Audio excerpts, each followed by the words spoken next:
Okay, so if you're new here, hi, I'm V. I'm a fantasy and romance author working on my debut novel, Seven, which you just saw a second ago is this gigantic, chunky monkey of a thing. Just a little bit about Seven if you're wanting an update but you don't know anything about it, or if you're new or whatever, just a little bit about Seven. I'm going to try to do the synopsis, but guys, honestly, it's the bane of my existence trying to figure out how to describe this book that I personally, as the author, feel like is so complex.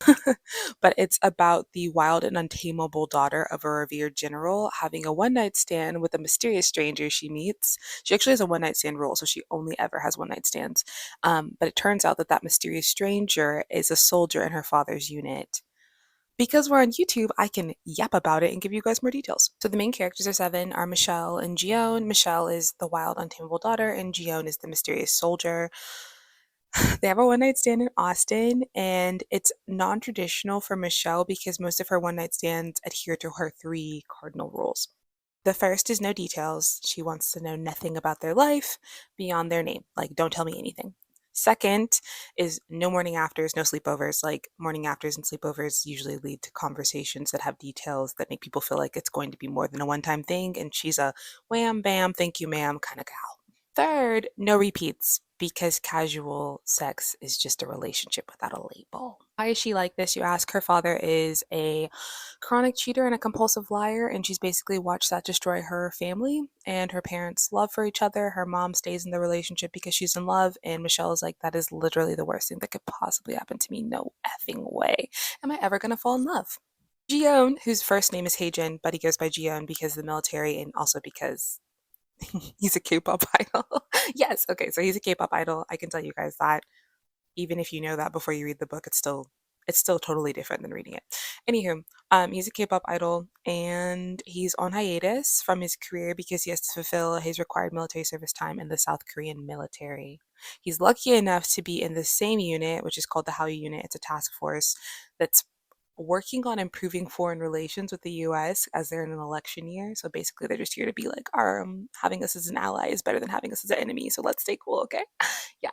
So they're basically here to like network, socialize, and build strong relationships. And he's fortunate enough to be in the same unit as his best friend and his group leader, his idol leader, um, Namjoon.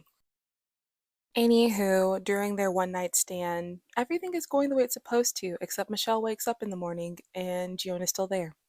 And because he's still there, they wind up in a situation where Michelle's mom knows who he is. Not who like his K-pop idol is, but in like she saw him with her daughter, and her daughter is not gonna tell her that the man in her room is a man she just met. So she lies and tells her that they're dating. She thinks that this will be fine. Like, it's an MBD, nobody cares. You'll never see him. Except the very first event that they go to is the welcome event for the Hallyu unit. And Michelle has to be there because her father's general of the base. And Gion is there because he's in the unit. And her mom sees him first. And she's like, oh, I thought you couldn't make it. I thought you had a work thing. And he's like, haha, this is that work thing. So anyway, they end up having to fake date, and this is how the story starts, all of the shenanigans. And it's been super fun because I've been rewriting the beginning of the book. Originally, I started with like the one night stand night, so like them seeing each other, him rizzing her, the spies, and then the morning after, and then the event and everything. But after some good conversations with other writing friends, I went ahead and started at the event, and I also switched what kind of event it is. So that's been really fun to play around with. Like, it's just been really exciting. Anywho, you guys wanted to update and you're like, what's going on with Seven? How are edits going? I get a lot of messages actually, people asking me how edits are going. I am actually not editing anymore. I started the edit process, but as I was going through it, I realized that Seven is like a complete rewrite. And don't panic, it doesn't mean like I'm starting from scratch in the sense of like throwing out the plot lines and all of that stuff. It just means that like there was no point for me to continue to go through this book doing all of that when I felt like it just needed to be written again. I got a lot of really great advice from my friend Alice. This is how she does all of her books, where she writes it the first time and then she rewrites it and she rewrites it and she rewrites it, and those each rewrite is a draft for her. And for her, it tightens up the plot. And so I was thinking about it, And I was like, honestly, that feels like the right move for me with seven. Like, I just need to write it again because the story is 176,565 words, which is ginormous. Like, most romance books are 80,000 to 90,000, especially debut romances. It's actually very abnormal for this to be this big. Like, this is big even for a fantasy book. Like, it's huge. And I think the reason that it's so big is because the story was not as clear to me. Like, your first draft is entirely focused on telling yourself the story. It should not be, it's not going to be perfect. So you're telling yourself the story. So the odds of it being longer than it's supposed to be are actually pretty freaking high. So I think seven was super long because I was telling myself the story. And each time you tell yourself the story, it tightens up, it gets more powerful, it gets more clear, it gets more succinct, concise, all of those things. And so I was like, I just need to tell myself the story again as I remember it. So I'm combining Alice's method along with another author. She's a famous author. I don't remember her name right now. If I can find it, I will put it in the comments. But she also rewrites her books. But what she does is she reads it and then whatever she remembers makes it into the rewrite. It's a really great way of cutting out fluff and things that just did not matter. If they're not sticking with you in a rewrite, they're not going to stick with the reader, so they shouldn't be there. Only write the things that like really stick and are powerful and impactful, and that's how you write the best book. So basically, I am just rewriting seven from memory. I haven't looked at it since I was editing it, and I've just been going with the flow. I've been able to add some new events I think are more impactful, like this event dropping them straight into like both of their worlds side by side together raises the stakes a bit. And honestly, it's just been more fun to write. When you're writing your book, you should really focus on having fun. I think the second or third draft should be about what's fun to read, but the first draft should definitely be about what's fun to write. I'm kind of doing half and half. What's fun to read, what's fun to write on the second draft, but yeah. So specifically on this rewrite, I think there's about 15,000 words. I'm on chapter 5. Chapter 5 is where I'm at right now. We're still at the same event, but these are shorter chapters, which is amazing for me because my chapters are normally like 7,000 words. There's one that was 10,000 words, but these chapters are coming in at like 2,800 and 3,000. Like, but the other big thing is I switched to third person. So the storytelling is just completely different. And honestly, it feels more impactful and more powerful. And it's totally reading like a book.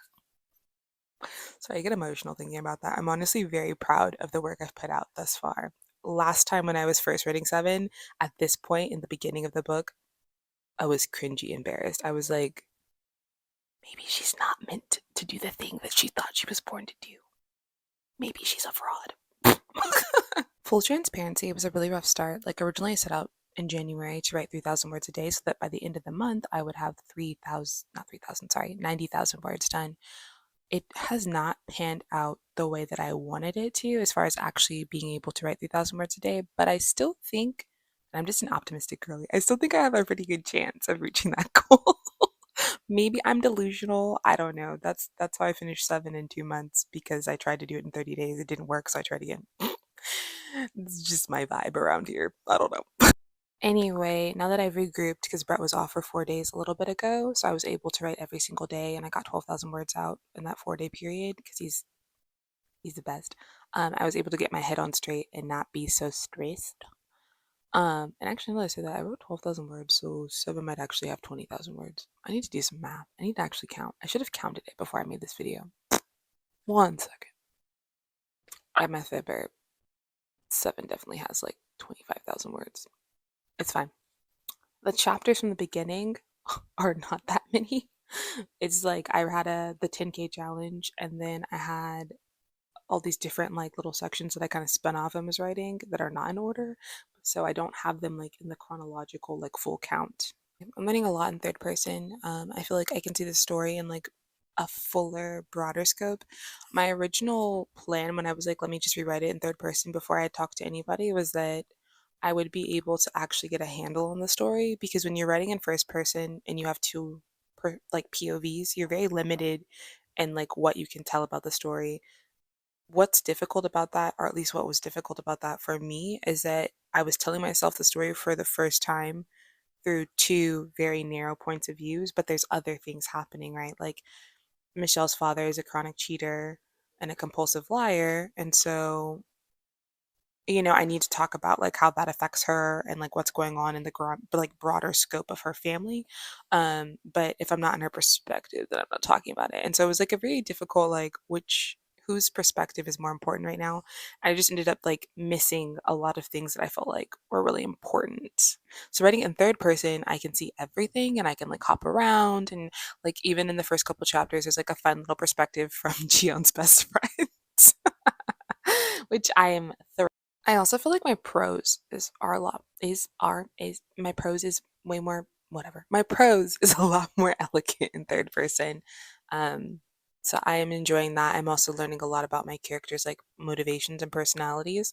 Um, and so that's been fun. Like when you're in first person, it's super easy to feel and to be narcissistic with your character, and I feel like it just doesn't come across right to the reader. Um, and to me as an author, as I was writing it, I was like, why is this doing less informing and more icking? Like it was giving me the ick a lot. So yeah.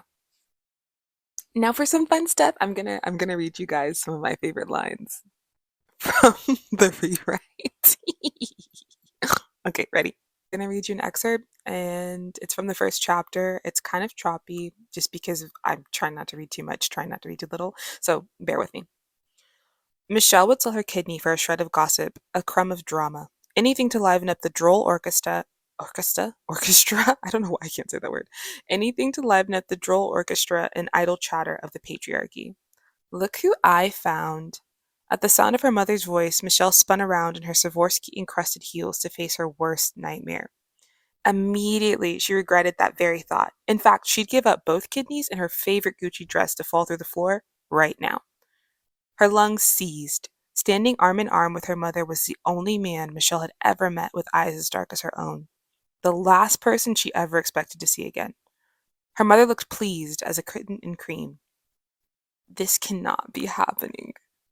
The man stood beside her mother, looking for his credit at ease, honeyed skin glowing warmly beneath the dim lights, jaw sharp enough to slit her throat and end this mortifying situation. She never thought she'd see him again, let alone buddied up with her mom. Gion, a betrayed breath flows out of her as she searches his face for answers. Michelle, he wore an amused smile that twinkled in the depths of his dark eyes. If possible, his grin broadened, delighting in her discomfort. How would she lie her way out of this one? I told you so practically danced on the tip of his tongue. Okay, so that's like a small little section. Reading it out loud is low-key cringy, but I don't think it's bad. Like I just think like the act of reading it out loud, knowing that it came out of my head, feels cringy. It's almost like you're like, how cool do you think you are writing shit and ish? That's how it feels. I'm gonna have to get over it. I'm pretty sure when you do book tours and book signings, they ask you to read out of the book. As long as they don't ask you to read Spice out loud, it should be fine. Anywho, that's how it's going with Seven. It's coming out pretty good. I've had a couple of critique partners slash besties like read it, check it out, do a vibe check, tell me what they're thinking. And they're liking it. I'm liking it, which is obviously the most important thing. But I'm really proud of how it's going, even though it's going slowly. Truthfully, truthfully, TikTok has been a big distraction for me. And so yesterday I had an unplugged day and I wrote a whole chapter and a half. Crazy. Crazy. I haven't had that kind of stats in like a hot minute. Like I used to be able to like pump out 7K in a day, but this is before I made any of my socials and I was just working on the book because I knew I was going to get distracted like this. Now I'm lucky if I get like 500 words, 2,000 words because I'll be distracted. Like it's a real push to get 2,000 words and be on TikTok the way that I've been on TikTok. But yesterday I unplugged and I wrote like 4,000 words, 4,500 words. And like that was while momming and doing other things. And I just felt less stressed, better. Everything was flowing. Anyway, even though I am behind, I haven't done the exact math on where I should be at this point in the month for the 90K goal by January 31st. Where's the 30th? I think, oh my God, I'm born this month and I don't know how many days are in it. Yay, it doesn't matter. Anyway, 90K by the end of the month. I'm still going to push for it because that's just me. If it doesn't work out, it doesn't work out, and that's okay. But I feel good in the pursuit of the challenge. I love challenging myself and seeing if I can rise to the occasion. Honestly, it's a fascination with seeing what I'm capable of. So trying is like the biggest thing for me. It's less about like succeeding at the goal, though that is really cool. That is definitely something to put in your confidence bucket. But the pursuit of trying is more important for me because success is short lived. You actually spend most of your life on the journey to or in the process of trying to get somewhere, and you should really enjoy it. So I'm just having a good time. Anywho, I hope you guys enjoyed this update on seven. The video was even longer than the last one. Ah, sorry. Actually, you know, it's YouTube. I can yap. I'm allowed to yap on here. As be yapping. It's okay. Anyway, I think instead of putting up a poll for the next video, I'm just gonna go in order of like what was next, like what was voted for the most next. And I will be sharing that with you guys. Also, I will be making a video on how I wrote my first draft in 2 months because that's kind of my claim to fame. Anyway, thank you guys for watching. Please remember to subscribe, like, and share, and I'll catch you guys next time.